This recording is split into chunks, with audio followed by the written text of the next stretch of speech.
Ration दुकान में ration वितरण में पारदर्शिता बनाए बर सब्बो उचित मूल्य के दुकान में शासन हा बायोमेट्रिक सिस्टम शुरू करे है। राष्ट्रीय खाद्य सुरक्षा अधिनियम के तहत पात्र व्यक्ति मन के मशीन ऊपर अंगूठा या उंगली लगा के राशन प्राप्त करे जा सके, लेकिन सबसे बड़का समस्या नेटवर्क के आथे। बिना नेटवर्क मिले राशन के उठाव करैया उपभोक्ता के अंगूठा के निशान सही ले नहीं मिल पाथे, जिन कारण ओमन ला कई बार राशन दुकान के चक्कर लगाए बर पड़त है।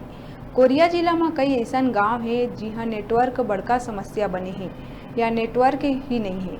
जिहाँ नेटवर्क है वहाँ आए दिन सर्वर और लिंक फेल होए के समस्या बने रही थे।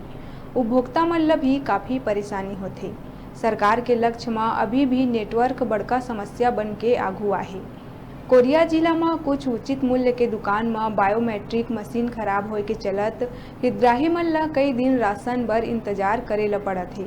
समस्या ला देखत हुए भाजपा महामंत्री संजय गुप्ता हा कहिस के सरकार के स्पष्ट नीति नहीं होए के कारण हितग्राही मन ला राशन दुकान ले वापिस लौटे ला पड़त है। शासन प्रशासन द्वारा बायोमेट्रिक मशीन के समस्या के सुध तक नहीं लिए जाते। छत्तीसगढ़ सरकार की जो नीति है, जिन्होंने पॉस मशीन दे करके रखा हुआ है सोसाइटियों में पीडीएस के संचालन के लिए, आज वो आए दिन महीने में 5 से 7 दिन खराब रहते हैं। दूर दूर से हितग्राही आते हैं, लोगों को काफ़ी परेशानी होती है।